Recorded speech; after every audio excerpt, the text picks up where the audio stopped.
In the mid-4th century BC, around 345 BC, the eyes of the entire Hellenic world were fixed on Macedon. Its ambitious king, Philip II, was systematically moving towards the realization of a grand design, the complete subjugation of Greece. This colossal task seemed beyond the capabilities of any of the great city-states or powerful empires that had previously tried to impose their will on the Peloponnese and beyond. However, only one obstacle remained on the Macedonian ruler's path to his coveted goal: the impregnable valley of Laconia, located in the southern Peloponnese. This land, steeped in myths and legends, was the ancient home of the renowned, unimaginably formidable Spartans. Their military prowess and unyielding spirit were known throughout the ancient world. Sparta had repelled the mightiest invaders many times, and it seemed to have no reason to fear even a monarch as powerful as the Macedonian king.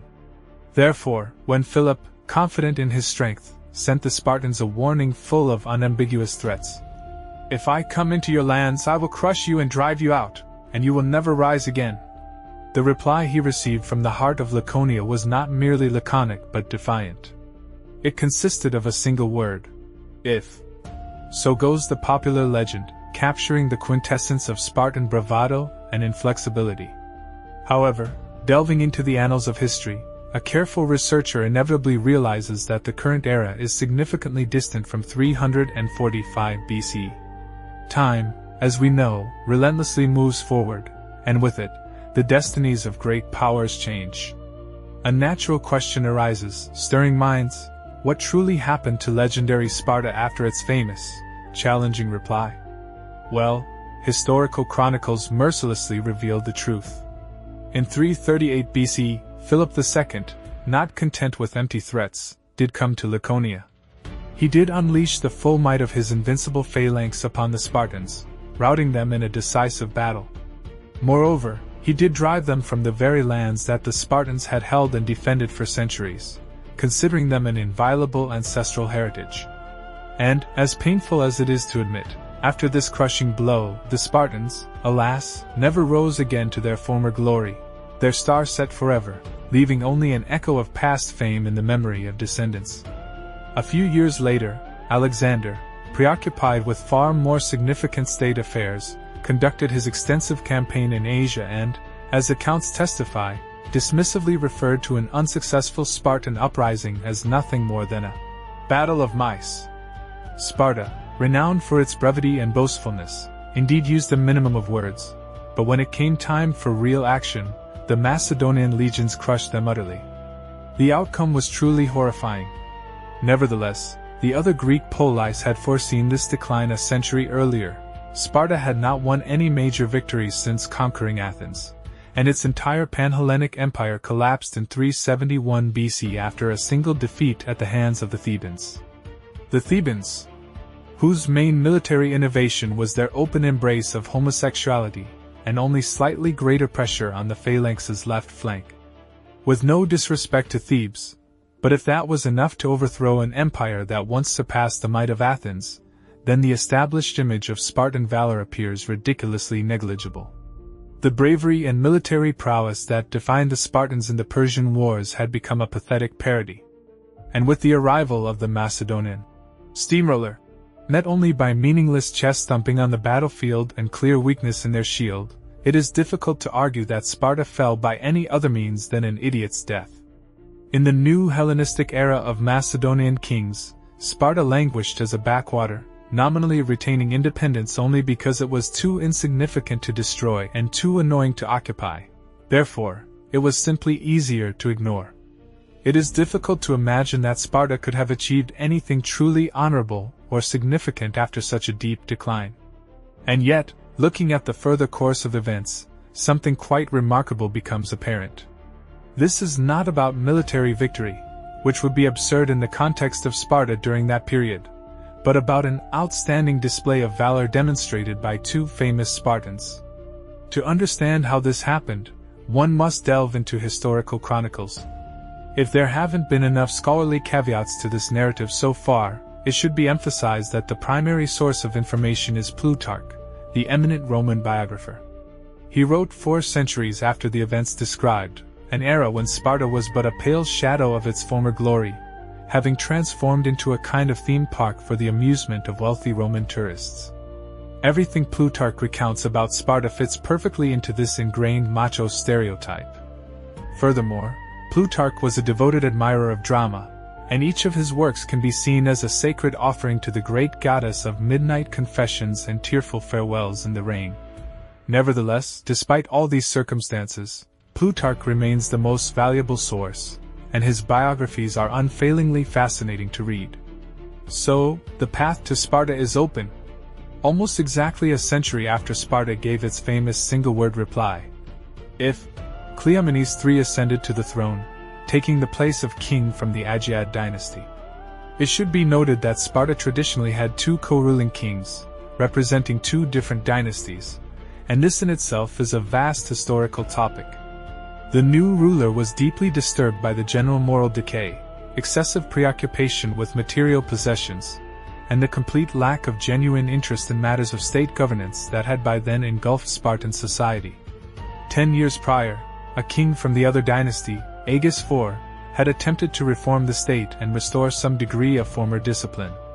However, ironically, Cleomenes' own father, Leonidas II, actively opposed this plan, successfully sabotaged the proposed reforms, and ultimately secured a death sentence for Agis. This is why Cleomenes sought to atone for past betrayal and bring to fruition the initiatives conceived by Agis. With the support of his mother, Cratesiclea, he initiated military actions against the Achaeans to the north, and simultaneously executed a kind of mini-coup within the Spartan government to clear the way for his planned reforms. Cleomenes was inspired by the legendary ancient Spartan Lycurgus, who was credited with endowing Sparta with its outstanding military might and unique, anti-luxury way of life. Cleomenes realized that engaging in war with a significantly diminished Spartan population was an extremely bold and risky strategy. However, his main idea, according to Plutarch, who was a known and passionate admirer of Sparta, was that regardless of the outcome of the battles, whether Sparta won or lost, restoring its ancient discipline, true purpose, and former superiority was worth any risk. Cleomenes' personal choice to live in a modest dwelling and display virtuous conduct so impressed other Greek kings that they, according to Plutarch, undoubtedly for literary effect, said that he alone was a true descendant of Heracles. Nevertheless, the military campaign continued, and Cleomenes achieved significant success, capturing the city of Argos, an event that was the first and only of its kind in Sparta's centuries-long history. However, the triumph was short-lived. The Achaean opponents, seeking to turn the tide, appealed to powerful Macedon for help. Soon, the superior forces, high-quality weaponry, and impeccable training of the Macedonian troops forced Sparta to retreat from Argos, and then pushed it back into Laconia. This swift retreat led to the rapid loss of all territories so dramatically and suddenly conquered earlier. During this same period, while Cleomenes was on the battlefield, his beloved wife Aegiatis died, plunging him into deep sorrow. Here, undoubtedly, a characteristic Roman influence in the narrative style is evident. Thus, Cleomenes found himself in an extremely difficult and desperate situation. However, according to ancient Greek wisdom, the most effective counter to Macedonian power lay in attracting other Macedonians. The Ptolemaic dynasty, ruling in Egypt, was quite impatient with the growing influence of the Antigonids in northern Greece and was ready to intervene. Nevertheless, the condition for Ptolemy's military support was a demand. Cleomenes had to send his mother and children to Alexandria, where they were to live as hostages. At this point, perhaps, it is worth pausing and trying to grasp the full depth of this hellish turn of fate. Cleomenes had not only lost the first phase of the war and lost his wife, but now he had to inform his own family that he was trading their freedom for the army needed to continue the conflict that he himself had started.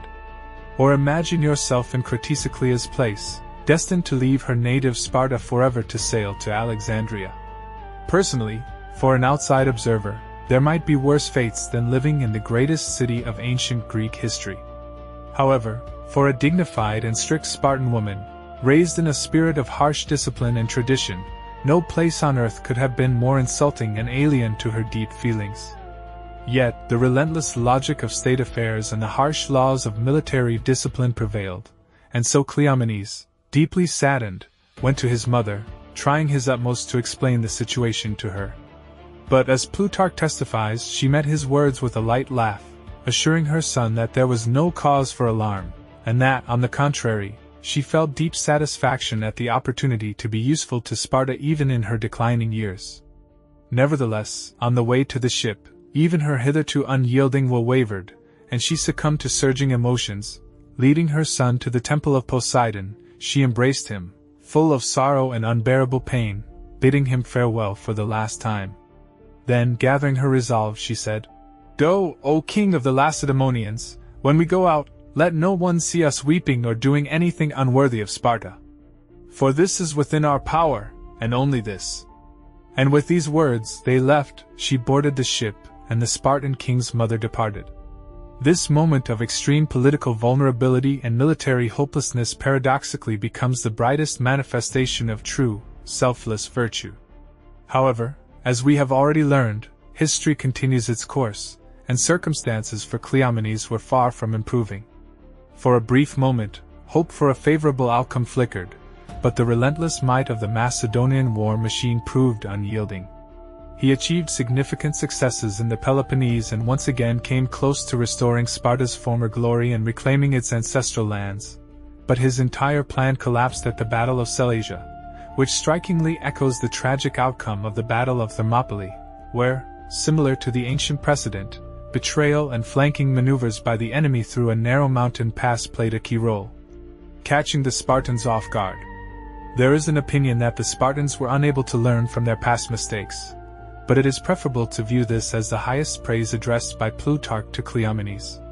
Such an interpretation pays homage to him comparable to that given to Leonidas, with all the grandeur and glory that it entails. Of the 6,000 Spartans who took to the battlefield that fateful day, 4,000 had been trained under Cleomenes' reforms, and all but 200 perished. Virtually the entire civilian population of Sparta fell defending their city. Cleomenes was forced to flee to Egypt, where he was reunited with Cratesiclea, but Sparta itself ceased to exist in that battle, as the polis was occupied by the Macedonian king, and the ancient dual kingship was destroyed. Nevertheless, even if they had managed to survive this war, it would not have been decisive, for in the next century, Rome entered the historical arena. Thus, perhaps, Sparta did find a dignified end in one more final battle, similar to Thermopylae. Although most decisions made by Sparta throughout its history appeared utterly absurd on paper, it is impossible not to feel deep respect for their unwavering commitment to an idea, especially when it would have been immeasurably easier to continue in a state of inaction, as had been the case for the past century and a half. The modern interpretation of this historical drama often boils down to Sparta suffering yet another defeat, but the moral derived from it by Plutarch and later poets is that virtue cannot be humbled by fate. They recognized their doom but never surrendered or abandoned what they considered honorable. Significantly, Plutarch intentionally contrasts the life of Cleomenes with the Roman Gracchi brothers, who also gave their lives for their convictions. Cleomenes and Cratesiclea demonstrated something far greater than mere grace under pressure. They proved how danger and even failure can forge moral superiority. And that is far more impressive than merely reasoning in terms of if. This narrative, or specific historical account, likely found its most profound and expressive artistic embodiment through the work of the distinguished Alexandrian Greek poet Constantine Cavafy. It was in his famous poems, such as In Sparta and Go, O King of the Lacedaemonians, that this ancient story was not merely retold but reinterpreted with exceptional insight and profound skill, allowing it to acquire a new resonance and special significance in the literary canon.